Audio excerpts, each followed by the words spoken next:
Get ready to enter a brave new world with your host, Vasant Dar.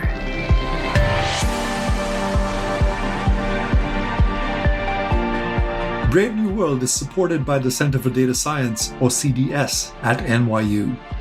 If your organization is interested in engaging with CDS through student projects, please email cdsindustry@nyu.edu. For more color on the podcast and additional commentary, please subscribe to my newsletter at vasantdar.substack.com. Hello, and welcome to Brave New World. My guest today is Josh Tucker, who is a professor of politics at NYU and co-director for the Center for Social Media and Politics. Josh has been studying things like polarization and news consumption in the world of social media using large amounts of data from major platforms such as Facebook and Twitter, now called X. He's a leading thinker in the world of social media and politics and has published a number of scientific insights in this space that I'm looking forward to discussing with him. Josh, welcome to Brave New World. I am delighted to have you on the show. Thank you so much for having me here. It's a great pleasure to be here talking with you today.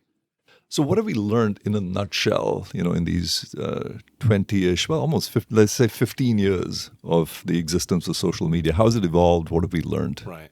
So that's a huge question. We can take that in a lot of different directions. I think what I'd like to start with is we've learned a bit about how the difference between how people experience social media and what we can learn from research on social media. And so let me explain what I'm talking about here. So one of my biggest observations has been, and this is something that goes way back to when we, to many studies ago when we first started looking at these things. One of the things that you begin to realize is that there's two essential features of social media. One is that social media are huge. There's just tons and tons of data out there. The other is that most social media are optimized for search, which means if you want to find evidence of something on social media, you can. The second thing that sort of dovetails with that is that unlike a lot of other subjects of study or of discussion, most people who are going to be commentators on social media, most people who want to say something about social media are also having a personal experience with social media. But because of the vastness of these social media platforms, anyone's experience with social media by nature is going to be of a very peculiar type, right? So take those two things together. We're all sort of having our own interactions with social media. And at the same time, if we want to go looking for something, we can almost inevitably find it. You put those two things together and you realize that you have this sort of view of the world of social media that's informed by people's personal experiences and which can take on this very sort of anecdotal aspect to it. This is what I've seen, right? And I was worried about this. So I went and looked for this and look, I found that. That's very, very different from what's going on with what we call the kind of computational social science academic research, where we're trying to answer questions about generalizable patterns across social media, what's happening at scale, right? And just while it's so easy to find an example of something, questions about like what's happening over time or denominators or what's happening across platforms or causal relationships, these are much more difficult to get a handle on. And if you ask me sort of like what's one of the big picture things that comes out of this is that it is time and time again often sort of turned out that what we think is happening because we see an example of it, because someone prominent talks about it, because it makes sense, and because it enters the public discussion, is not necessarily always what we find when we do this kind of more rigorous scientific research, trying to look at things at scale or trying to look and isolate these causal relationships. So when you do look at these things at scale, what are you finding? I mean, what are these sort of broad general patterns that you find? Right. So, I mean, I can give you tons of examples of this like tension across the two of them, but if you want to say like, what are some big picture things that we found?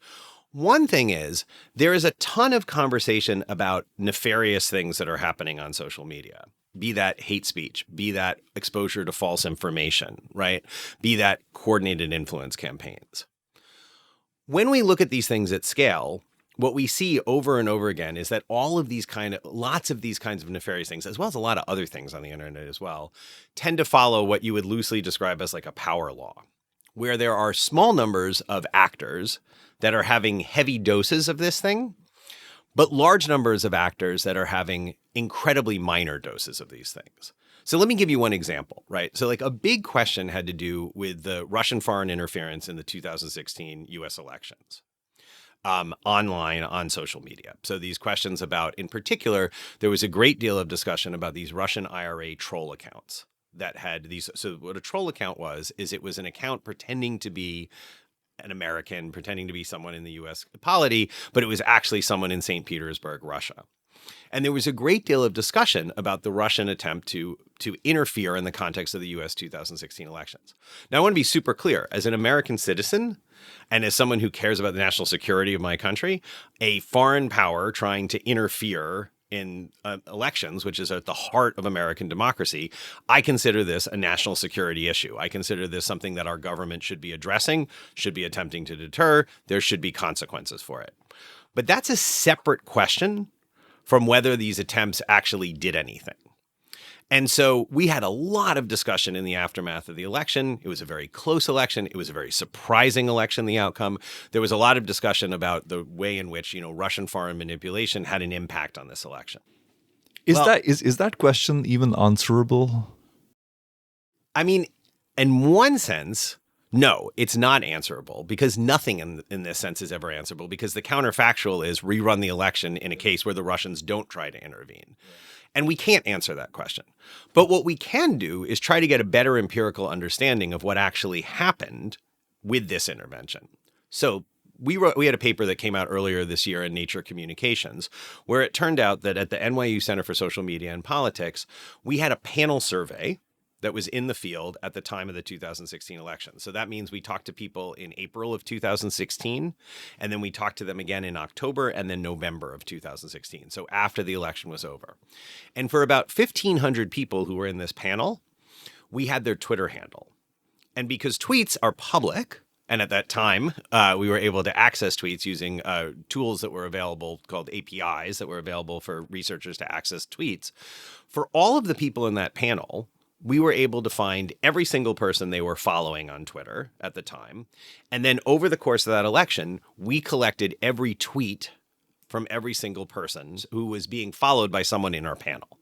So what that ended up being, it was a collection of 1.2 billion tweets for these that were tweeted by people these 1,500 people in our panel were following.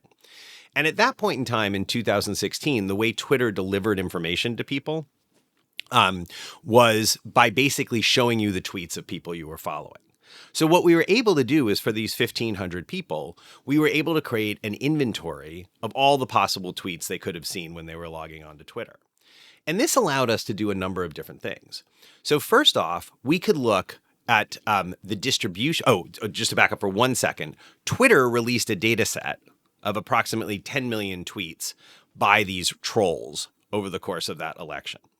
So we were able to cross-check our 1,500 people and all the people they had followed to see if they were following either any of these trolls themselves, but more importantly, because of the data we had, we could see, did anyone they were following retweet any of these trolls? So in what way did these tweets from these trolls enter into their feeds? And what we found was really interesting. So first off, going back to this question of power laws, we found that that the distribution of these tweets across our sample of 1,500, 1% of our sample, that's like about 15 people, accounted for 90% of these potential exposures. 10% of our sample accounted for 99% of these potential exposures, which meant that 90% of our sample was barely exposed to any tweets from any Russian trolls over the course of this election. And that was over a 6-month period. We also found that when you compared this to other sources of information that people might have had about the election, so we looked at tweets from political candidates, we looked at tweets from media sources, it's an order of magnitude higher than the potential exposure to these Russian trolls. We also were able, because these people were in a survey, we knew something about the demographics, and we were able to look at the people who were more likely to be exposed to these tweets. And these were hardcore Republicans. So I was going to ask you, what was the relationship between people who were exposed to these tweets and their sort of personal characteristics or the nature of the tweet. So in other words, what was this 1% doing getting 90% of the tweets? Yeah, all I can tell you is I don't know why they were getting them, but I can tell you who they were. They were the types of people who were likely to vote for Donald Trump. These were hardcore Republicans. That was the relationship. And it was more men than women. That was the major thing. So male Republicans were the ones who were more likely to do this. But then the kicker was, because we had talked to people in April, and then we talked to them again at the time of the election, we had this panel data. And so it obviously wasn't an experiment. We couldn't do a causal analysis here. But if you did think there was a causal relationship between being exposed to these tweets and remember the sort of what the goals of this, our understanding now of the goals of this campaign was A, to help Trump, and B, to stir up political polarization in the US, to get people to sort of take more extreme views on things. What we were able to do is look and see whether there was any relationship between being exposed to these tweets by these Russian trolls and becoming more likely to support Trump over the course of the campaign or becoming more polarized on issues. And we found absolutely no relationship between that. There's just no statistical relationship between either having seen any tweets from the Russian trolls or having seen, the number of tweets that you saw from these Russian trolls, which if you stop and think about it for a second, actually kind of makes sense, right? Like we're talking about like really big issues here, like what people feel about issues, but also people's choice in the presidential election. And over the course of this election, is what we were able to show is that like most people weren't exposed to these things at all. It's an order of magnitude more. There's just way more information on Twitter alone about the election from politicians, from media sources. But then people don't just live on Twitter, right? They talk to their neighbors, they watch Fox News, they're on other platforms.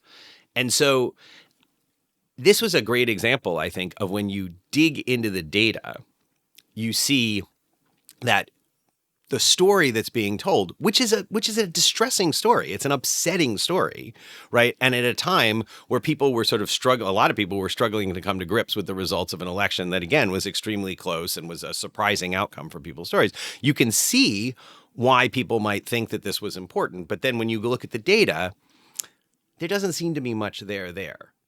Now, what's interesting about this, and we get into this at the conclusion of the paper, is that you can think of the sort of impact of this campaign as a kind of first order impact is, did being exposed to these tweets have any noticeable impact on the 2016 election? And from a political behavior standpoint, which is where my background is, right, it seems unlikely, and we find no evidence to suggest that's the case. But there's also a second order effect, which is what really worries me, which is that second order effect is that we spent a lot of time after the 2016 election talking about the influence of the Russians on the elections. And I wonder and worry about the extent to which that inculcated a sense that there was a fragility to the U.S. electoral system. And so then when you get to 2020 and you have all of these claims coming out, outlandish claims about voting machines being, programmed ahead of time by Venezuelan to change elections and all this kind of stuff. If this discussion of the campaign, of the Russian campaign in 2016, might not have set the seeds for it being easier to accept that U.S. elections, which are actually incredibly robust, that what was done by election administration in the 2020 election was just nothing short of, amazing. But we have this discussion that goes on, right? We hear, the Russians are able to hack the elections. And so then when we get this idea that, the Venezuelans are hacking the elections, it doesn't seem so outlandish. It reminds me of this Seinfeld episode where George says, if you really believe, something is the truth, then you're not lying. Right.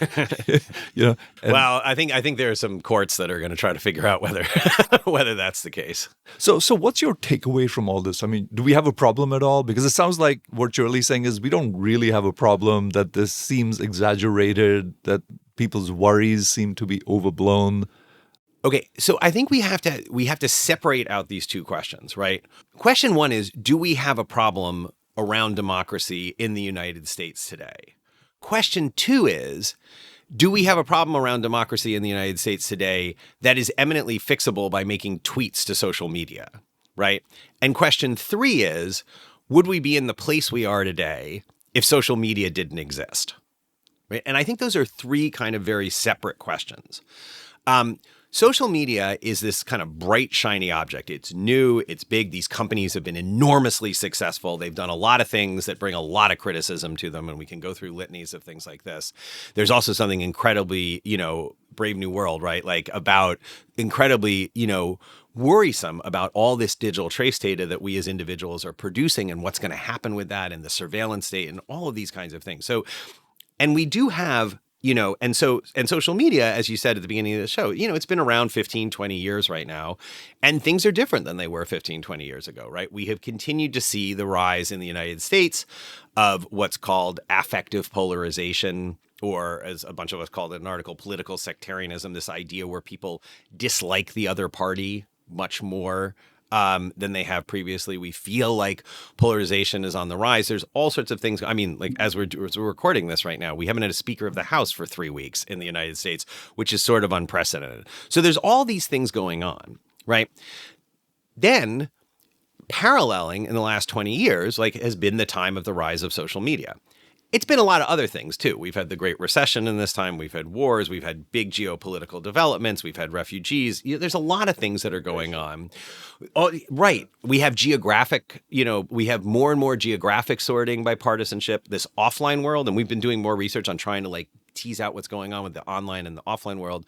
But I think we want to keep these questions separate from each other. So is this a moment to be concerned about Democratic backsliding in the United States? Yeah, I think this is a moment to be concerned about that. We have had for the first time in the United States, my colleague Adam Zavorsky, right, famously described democracies as countries in a very minimalist description of democracies. Democracies are countries where parties lose elections, right? And for the first time in my lifetime, in your lifetime, for the most part in the history of the Republic, we can discuss how the Civil War would fit into this. But we had a candidate who lost the presidential election, and it was unclear whether that candidate was going to accept the results of the election and leave the White House. The candidate did eventually leave the White House. So this is a moment for thinking about democracy. Then there's this other question of, if we didn't have social media at all, would we be in this place? And that, going back to your point earlier, to me, that's essentially an unknowable question. We can speculate that. We can have interesting arguments. We can have discussions about it. But we can't know the answer to that from a social scientific perspective, because we can't rerun the world. We don't have a counterfactual to say what would happen beforehand. And that leaves us the middle piece of it, which is we have these claims about things happening on social media having these big impacts on the political system. And we can begin to investigate those claims, and we can do our best as social scientists to try to dig into those claims. And as I said, it's not the answer to the question you asked, is there a problem? But if you ask me across a large body of research that's come out of lots of different research labs of people looking at this in different ways, I think we have learned, I think we need to recalibrate a little bit our thoughts about the extent to which people's social media experiences are being dominated by the things that people find so worrisome, right? And that's where this sort of power law comes in. So there was this incredible piece that came out of a group around Duncan Watts at Microsoft Research and Jenny Allen and all these folks who did this awesome job of trying to really calibrate, how much time people are spending on TV, how much time they're spending on the internet, how much time they're spending on social media, how much time they're spending exposed to news, how much time they're spending exposed to news that's incorrect, which we might call misinformation, right? And the reality is that for just about everybody, this fraction of news that you are being exposed to that's low quality information or misinformation, it's much, much smaller than the fraction of news to which you're being exposed to that's high quality information. So, so that's interesting. You mentioned Duncan and Jenny Allen, and she actually gave her talk here, coincidentally, a couple of weeks ago. And, one of the really, I guess, controversial things that came out of that talk was, well, before I state the controversial thing, as you said, the problem doesn't seem to be fake news. Fake news is evidently a really small sliver of all of the news out there. The really damaging news is something that's true but really misleading, right? like, for example, Florida doctor dies after taking COVID vaccine. Like, it gets a lot of attention, right? Right. And it's unknowable whether he died because of the vaccine or whether he would have died anyway. But it sort of, gets 100 million views and retweets and all that kind of stuff. And evidently, it causes a change in attitude. Right? People read that and say, like, geez, I don't want to take the vaccine. That seems like a really, really thorny kind of problem, right? Because what it says is that it's not the truth that matters. I mean, that story was actually true, but it was like really misleading, which gets me to this question, which is that the reason it got, that much exposure was because of the algorithm that, put it in, at the front of your feed, right?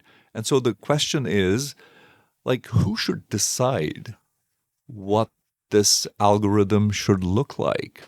Yeah, that is a fantastic question. And I don't think we have an answer to that yet. Right.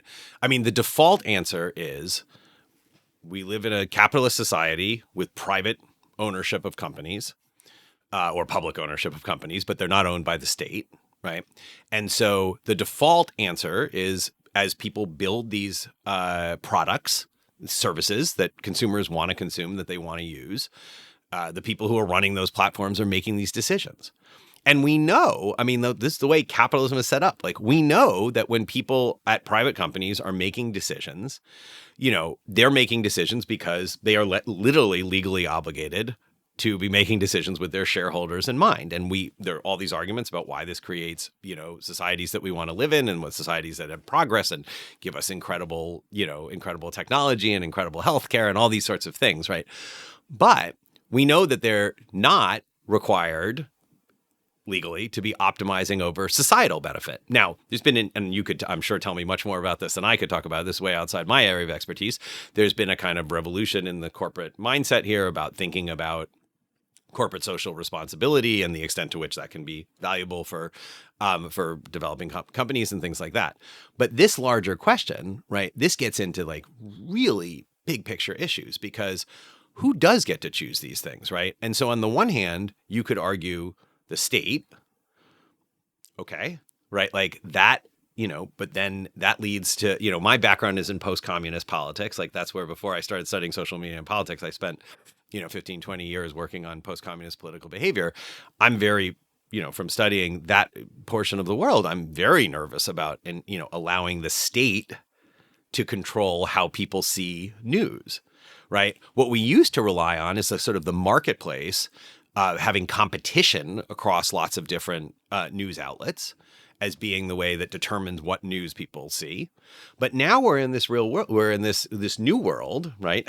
Apropos the podcast, where a lot of people are getting a lot of news from these social media platforms, and there's a small number of platforms. And so the platform's role in aggregating the news that people are exposed to is really important. Right. And these are, at some point, depending on what the valuation is, $1 trillion companies, and there's not a lot of them. So should they be deciding? But if they're not deciding, who then does get to decide? I mean, one of the things that people are talking about right now, this is very unproven whether this is going to work, but is trying to come up with these more sort of decentralized forms of platforms, like a Mastodon, where there's lots of different servers, and you could choose to join servers where you might have some control over how your feeds are set up. And there might be a server that says, look, we're going to privilege making this, we're going to show no news. It's only going to be entertainment. You could have other servers that are saying, okay, we're going to set the threshold at what's objectionable speech, much higher. So you come here knowing that this is a server where you're going to see less. I mean, this stuff is not developed. It's not competitive in the slightest with any of the big platforms right now, but it's an incredibly thorny question. And that is, in some ways, a normative question and a policy question in terms of who gets to make these decisions. What we can do as social scientists is try to, the best of our ability, when we have access to the data, when we are able to do this, we can try our best, and that's what lots of us are trying to do, is to understand the implications of these decisions, to understand the implications of these features of social media, like algorithms, like virality, which you just brought up a moment ago, and like echo chambers and filter bubbles, which comes from algorithms and can be part and parcel of algorithms. Right. So, I mean, in one of your papers, you actually further this. You did a study where I guess one treatment was an algorithm ordering the feed, and the other was it's just coming in chronological order. And you find that people who just get it in chronological order seem to be exposed to a lot less misinformation. Am I stating that right, or less polarizing views? Yeah, we'll back up on this a little bit. Yeah, right. So thanks for bringing that up. So this was a paper that was published in Science this summer that was part of what's called the US 2020 Facebook and Instagram election study, which is a first of its kind collaboration between a large team of external academic researchers and a set of internal researchers at Meta. When we started the project, it was Facebook, at Facebook, to try to understand various aspects of the impact of Facebook and Instagram in the context of the 2020 election. So we designed a whole slew of studies, implemented them in the times of the election, and now we're in the process of analyzing the results and trying to get the results published. So this was one of the first ones we did. And in this particular study, what we were able to do is we had a consenting group of survey participants, of study participants who were recruited in the study. And these were Facebook users and Instagram users.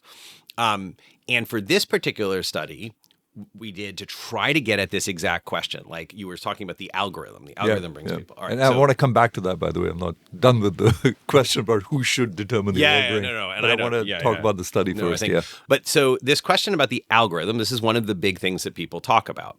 Now, just to put a little meat on the bones of this thing, like when you have a feed that is going to show you information, there's always an algorithm controlling that feed. An algorithm is just a set of rules. And so historically, when we sort of first started with social media feeds, they used what we would call loosely a reverse chronological feed. And what a reverse chronological feed means, if you just sort of think back simply to Twitter, you follow a bunch of accounts on Twitter. When you log on to Twitter, you see the most recent content from anybody who posted that you follow. And then your feed becomes the next most recent, the next most recent, the next most recent. That's called reverse chronological. What has happened as computing power has increased, as machine learning has gotten better, is that the platforms have moved away from reverse chronological feeds and instead to what can loosely be called engagement maximizing algorithms. And an engagement maximizing algorithm is an algorithm that's trying to optimize for things that it thinks you will like. Now, from a business standpoint, you can completely understand this, right? Like, trying to keep you on the platform, right? Like they want to give you a product that you like. I mean, if you sat down and asked people, would you rather see things you were interested in or not interested in? But there's been concern about the political implications of these kinds of attention maximizing algorithms. There's also all sorts of concerns about the health implications of them. And that's a whole other super important set of research. And nothing I talk about here should be conceived of as having anything to say about that. And so these attention maximizing algorithms, this was in this US 2020 Facebook and Instagram election study, this was one of the things that for the first time we could go in and actually study. So what we did was we sort of very precisely tried to isolate the impact of this algorithm. And the way that we did it, these attention maximizing algorithms, was as you said, we randomly assigned a subsection of our study participants to go into a treatment where they would get a reverse chronological feed. So we needed some kind of control. We needed some sort of treatment here. Could have done something else, but this seemed like the best one to use. This was the sort of default. It's been something that's talked about in the policy world as a potential solution to problems caused by social media.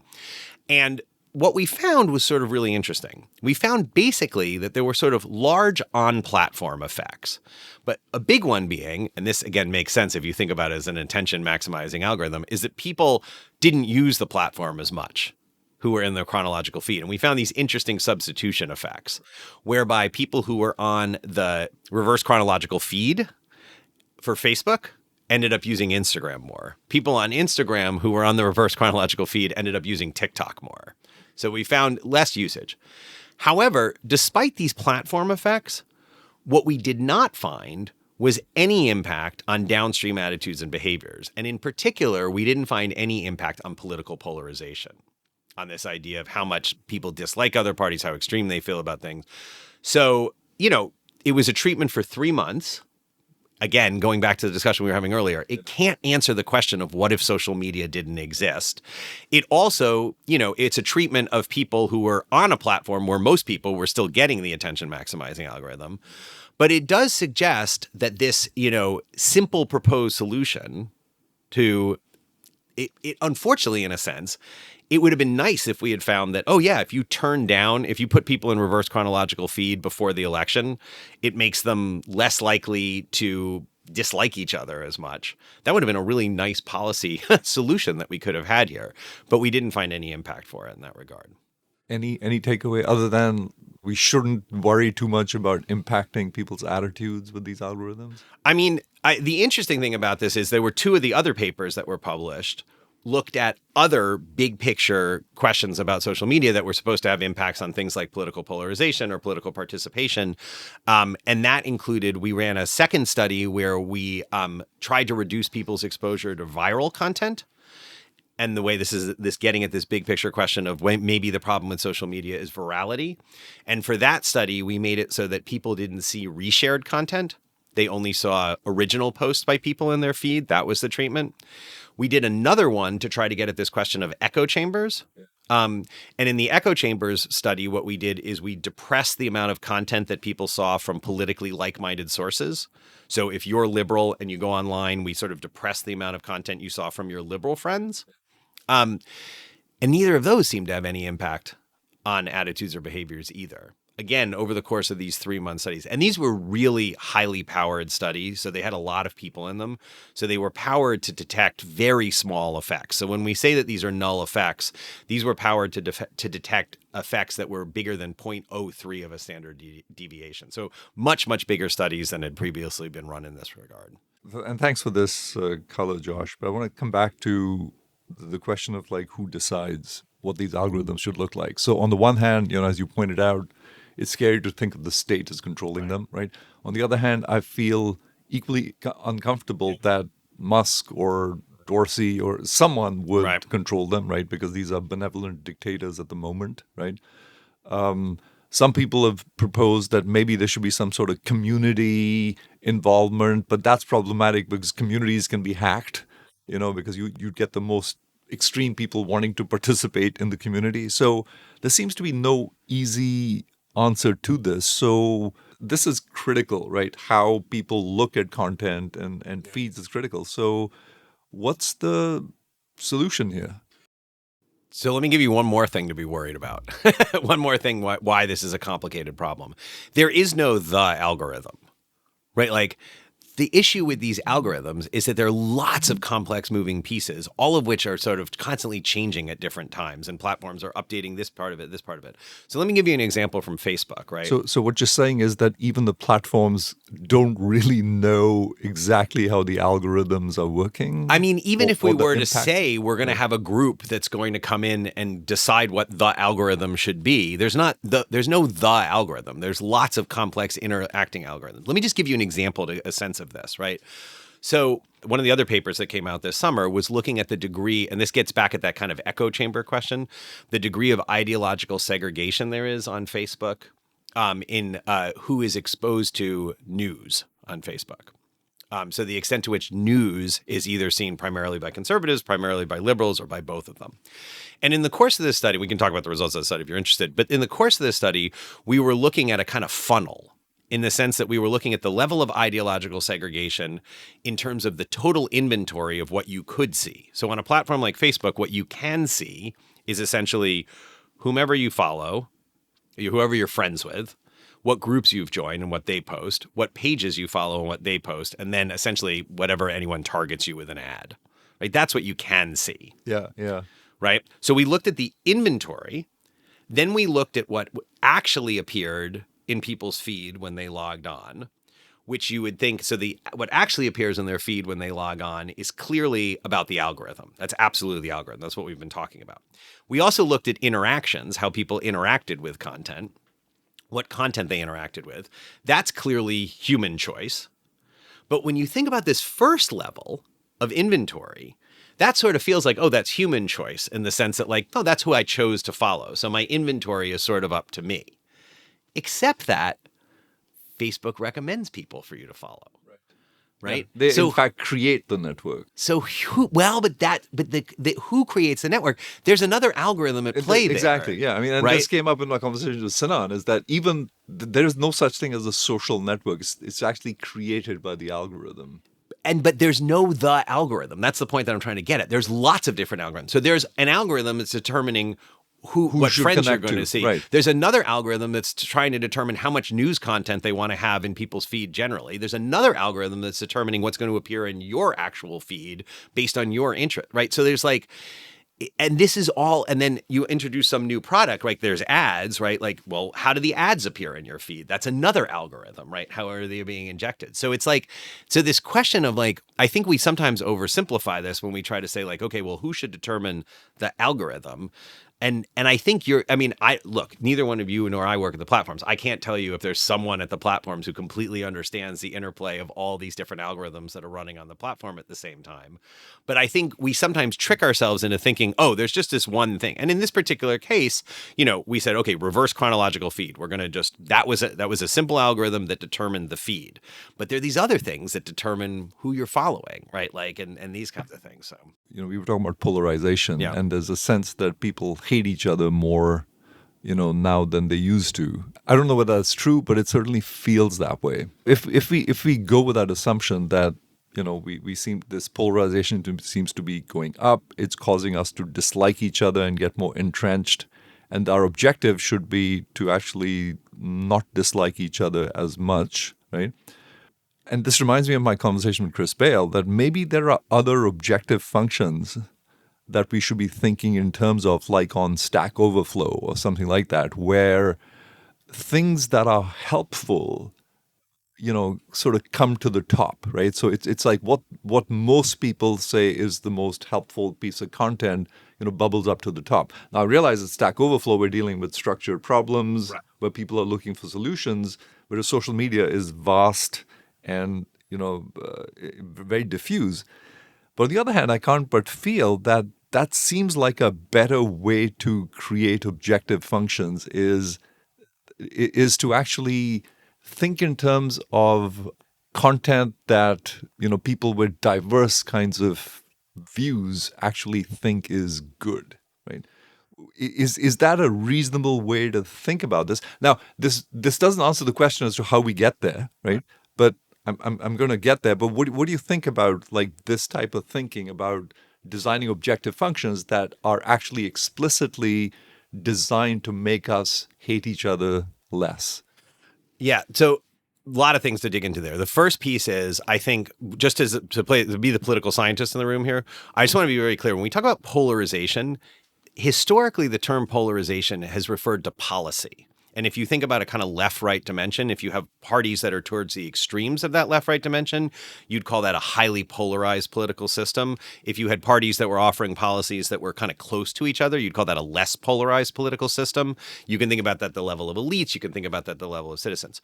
What you're talking about here, this is what we call affective polarization. This is this question of how much you dislike supporters of the other party. It's not necessarily about policy. Obviously, we would expect there to be links between the two of them. You might dislike supporters of the other party more if you liked less the policies the party was pushing.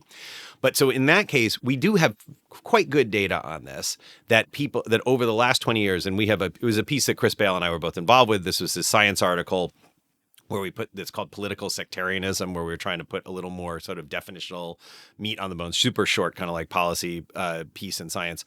But we have a figure in there which shows that sort of in-group party regard has held fairly steady over the last 2 decades in the United States, and out-group party regard has definitely declined. So we are clearly living in this particular period of time where dislike across the parties has gotten much more serious. And in that paper, we call for this kind of definition that has a threefold component to it, where we think about aversion, which is this dislike of the other party. We think about othering, us and them, right? Like that's a more extreme form of this. If we think of, the other side as categorically different, and moralization, right, where we add kind of good and evil to it. So we hate them because they're evil, and that being applied to partisanship. And so, there are these famous statistics that shows if you go back, 50 years in the United States, people were had big concerns about their children marrying someone of a different race, but no concerns about them marrying someone from a different party. And those have kind of flipped, right? You go to the present and there's much more people who are concerned about their children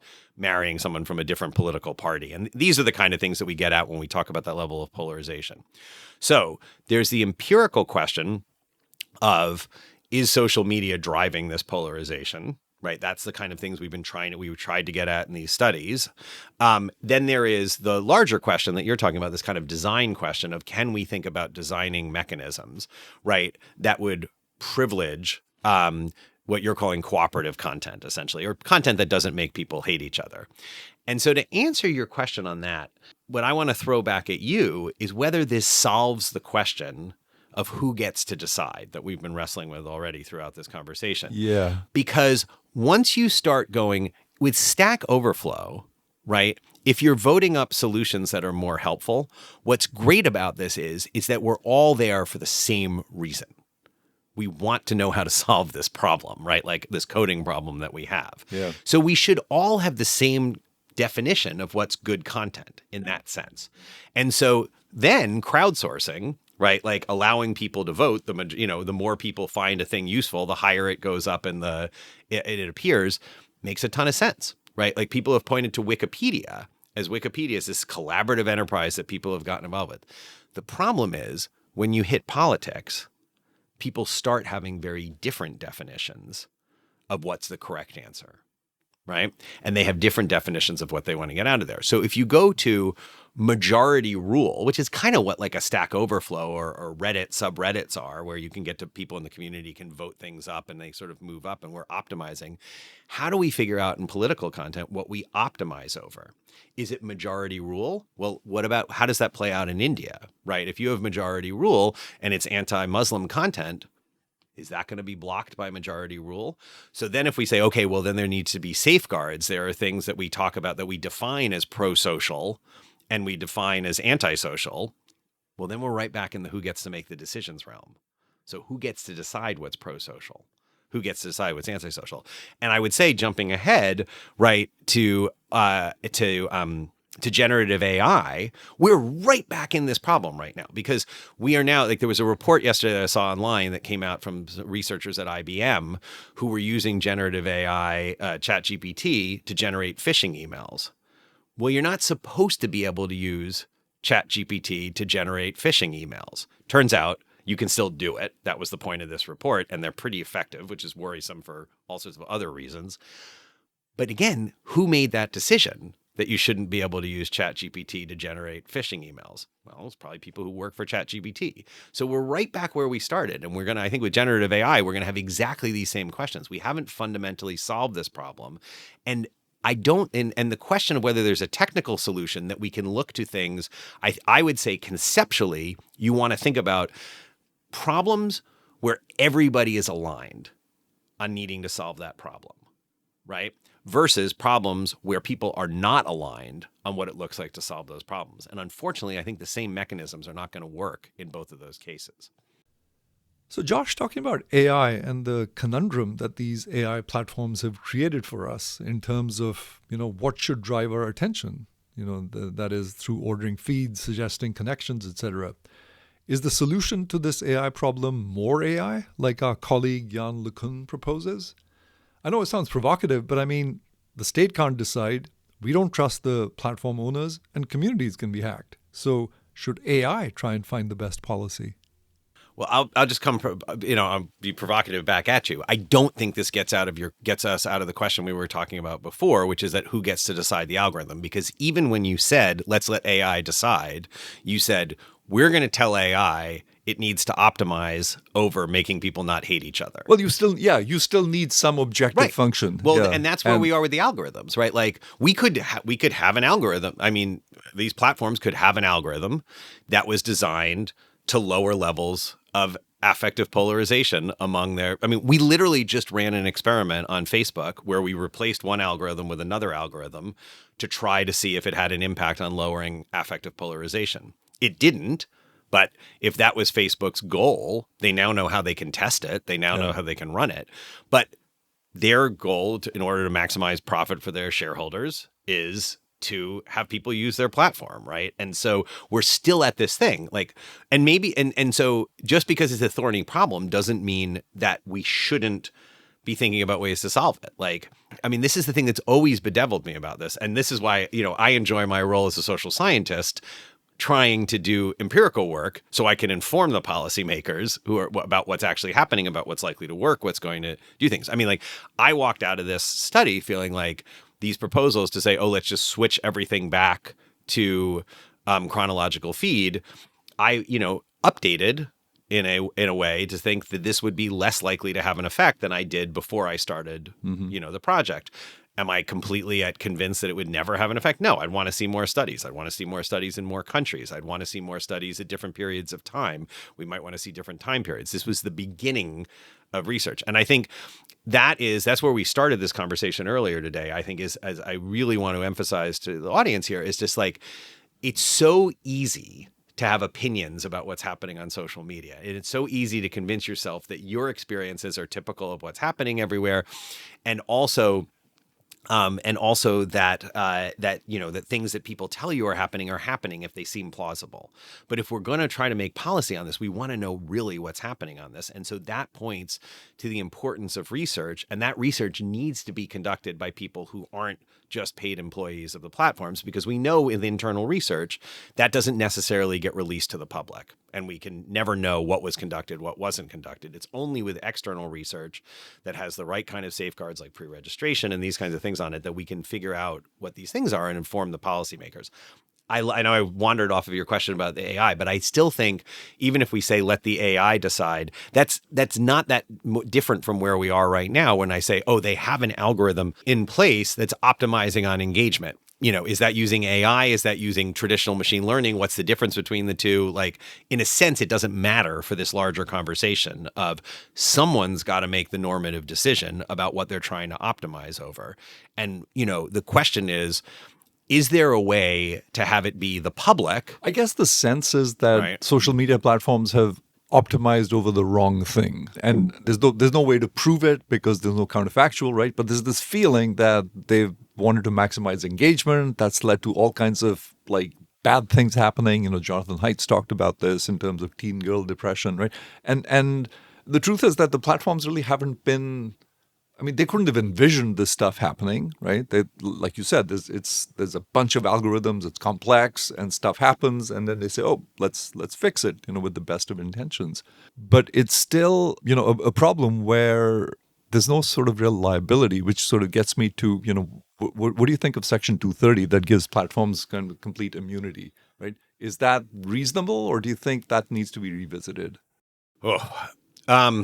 I'm not a lawyer, and so, and I'm not going to weigh in on that because I just don't have I don't know the answer to that question, right?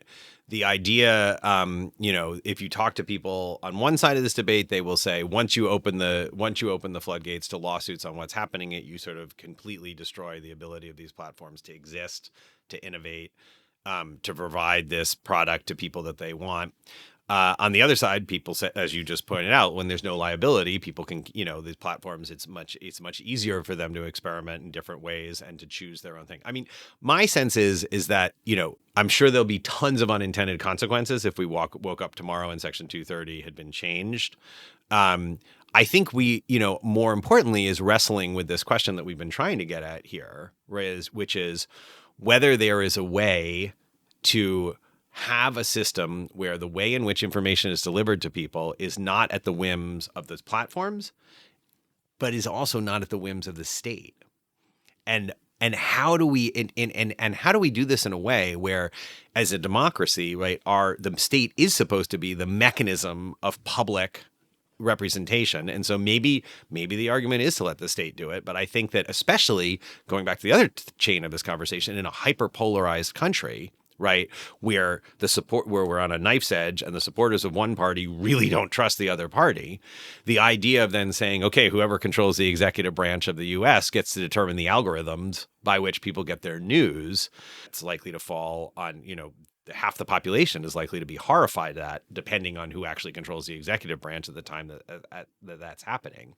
And so I think that's why people are trying to think more creatively different types of solutions here. And you know, there is a lot of emphasis on trying to design these platforms that might give users more control. I mean, that's the one thing we haven't really talked about here, is allowing users to have more control over their own feeds. And this is the kind of decentralization. What does that mean? blockchain. Like, how would you give users more So control? imagine over their you own feeds? came on. All right. So imagine you came on to like, I mean, this wouldn't solve the problem we're talking about here, but imagine when you came onto Facebook, there was just a dial there, and it said, and it was an entertainment versus news versus personal updates. Right. It was like a little triad here, and you just could slide the thing in whatever direction you wanted. And if you were feeling really newsy, you could be like, I'm going to ramp up the news aspect of it. And if you're like, I can't handle the news right now, you're going to ramp up the I want to see personal updates from my friends and cat pictures. That's doable. That's technologically feasible. It's an algorithm, right? Like, there are inputs into that algorithm. You could personally control it. Now, we'd have to talk to Facebook about how hard it would be to do that and everything like that. But I think that's what the people who Doesn't are seem working that hard. Yeah, that's what the people who are working on blockchain, who are working on these kind of decentralization approaches, this sort of world, that's what they're pushing. Like, I'm going to a conference today at a place called Project Liberty, which is, Frank McCourt is heavily involved with, and he's very interested in this idea of decentralization, decentralizing control, and allowing you to, like, I mean, again, why are we stuck on Facebook? You know, like, why are we stuck on Twitter and Facebook? You know, I can't just simply port my followers from Twitter to Blue Sky, right? There's little hacks you can do to try to make it so your Twitter followers can find you and follow you on Blue Sky. But I think a lot of people envision a world where this network of who follows you is yours, and you could plug it into any platform, and those different platforms could offer you different experiences. But this is the one caveat on this. Again, this is the Stack Overflow versus politics versus news.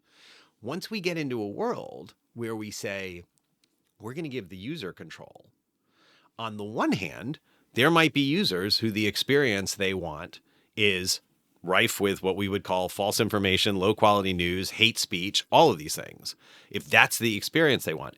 And again, going back to an earlier conversation, this theme, the power laws, when I said that, like, a big picture discovery we've had is that a lot of this nefarious stuff follows power laws, that doesn't mean it's not consequential. It means that when you run experiments on the general population, you might often find null effects because most people aren't being impacted by it. But when you think about a platform that has 100 million users, if 1% of those users are exposed to something, that's 1 million people. And if 1% of those users decide they're going to go march on DC to try to prevent the outcome of a presidential election from being held, that's 10,000 people marching on DC. Or if you're in one of these tiny platforms, which, allows for hate speech, allows for demonization of people, one person from one of those platforms picking up a gun and walking into a synagogue in Pittsburgh and shooting people, right? That's consequential. So I want to be very clear. When I talk about these power laws, I'm not saying that's what's happening on these platforms is not consequential. And it's not even that it's not consequential for politics. It's just that that's one big picture thing that we've discovered. So I think we have to be able to hold simultaneously two thoughts in our head. One, which is the Jenny Allen research we were talking about, and we have plenty of research that's shown this as well, that this impact that it may be the amount of on average what people are being exposed to, the bad stuff, may be less than we think it was, and still believe that it could be consequential, just maybe not in the ways we were originally thinking about. We need to adapt our thinking in this regard. So since you sort of kind of passed on Section 230, let me ask a different kind of question, which is, do we need new laws around social media? Because I've been thinking about, do we need new laws in the age of AI with, fakes and you can't tell the difference? Or, is the current legal setup adequate? We're seeing lawsuits now against, Meta, Google, some of them have been thrown out. Some of them are challenging 230.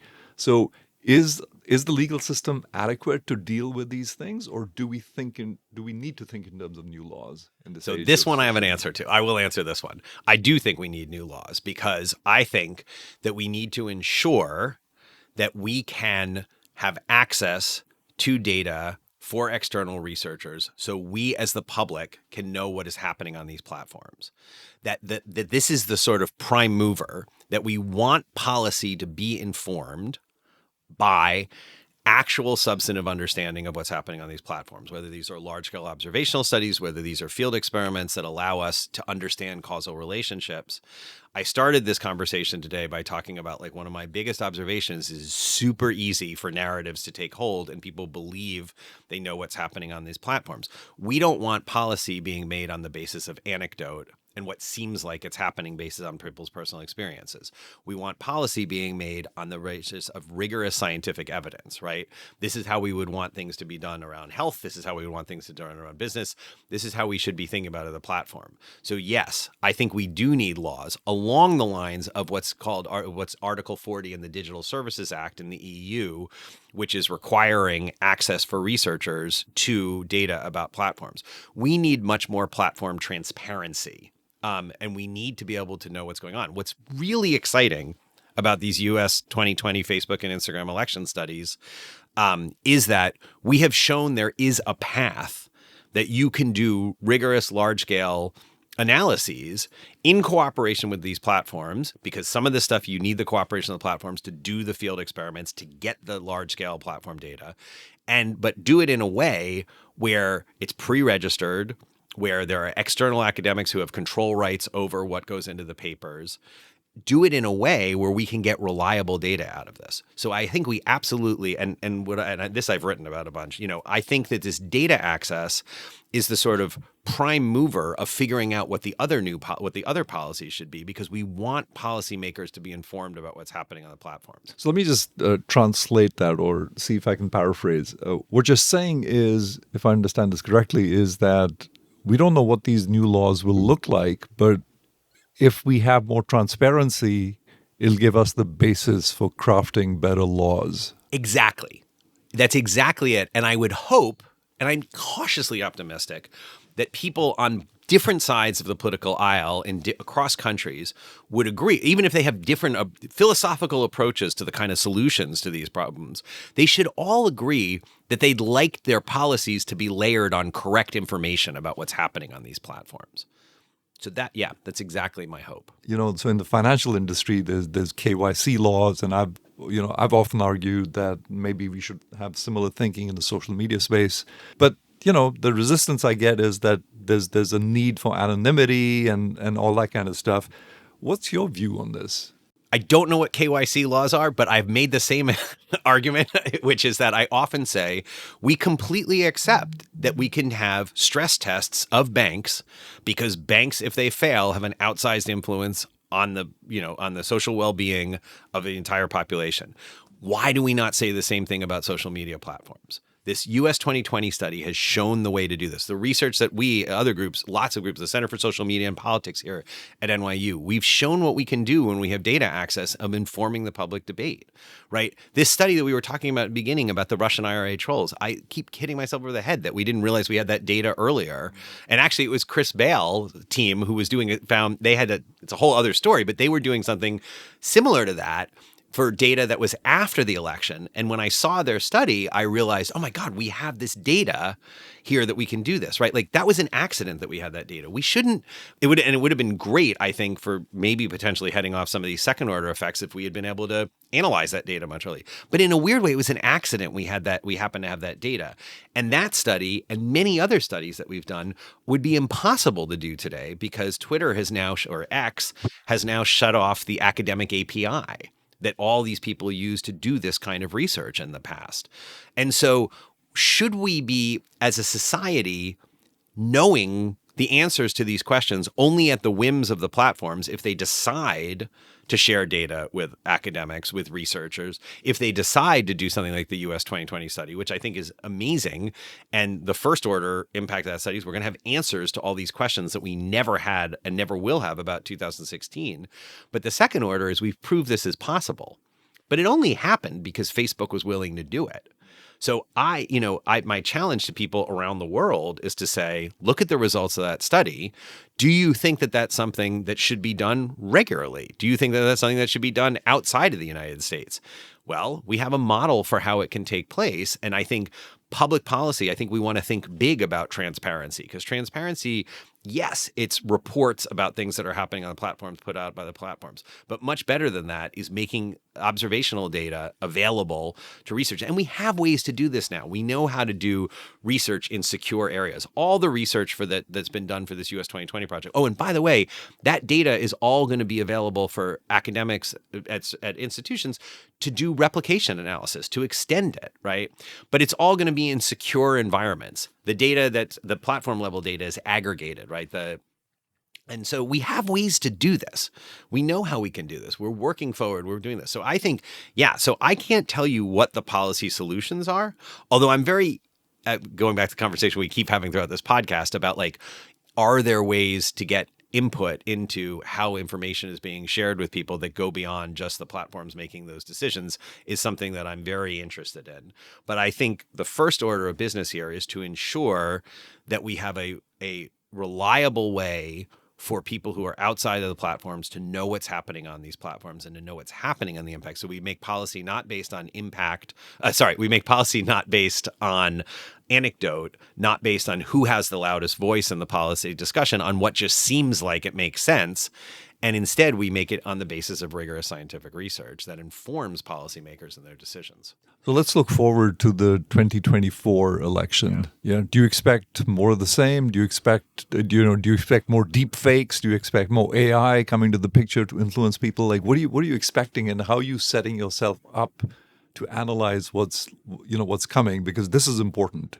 Yeah. And it's going to be different. It's super important. I mean, as of right now, there's no plan for a US 2024 Facebook and Instagram election study because it's in the hands of the platforms when they want to do these things. So, when I think about from 2016 to 2020, I think the platforms got better at pulling more troublesome information off of the platforms.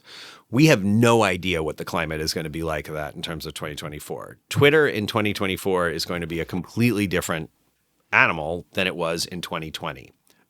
We know this because of what Musk has said. We know this because of changes that have been made on the platform.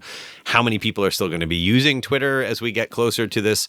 From a social media perspective, there's this proliferation now of these new kind of Fediverse that we've been talking about platforms. There's Mastodon, there's Blue Sky, there's Truth Social, right, which is not a Fediverse platform, but it's another platform out there. So we don't really know what this is going to be like. I think the concern among a lot of people is that there is going to be less content moderation than there was in the 2020 elections for a variety of idiosyncratic factors, but also just for kind of where we are in the political process right now in the US. That's half of the equation. The other half of the equation is generative AI. And this is the big unknown at this point in time. There are, I think, the way I think about it is that social media dramatically reduced the cost to sharing information. So if we think about in the pre-social media era, who is getting access, who has the ability to share news, to share information, it's newspapers, it's television, it's TV news, right? There are real barriers to entry there. Right. And, and if you as an individual wanted to share information, you could put up a website, maybe, right? But how would people find it? You could put flyers up on telephone poles, right? But that's limited geographically and these kinds of things. So social media changes this calculus immeasurably, right? Anyone can post content that hypothetically can go viral because these social networks now exist, and it's the barriers to posting content is minimal. But there were still barriers to producing content. If you wanted something that looked like news, you had to produce something that looked like news, right?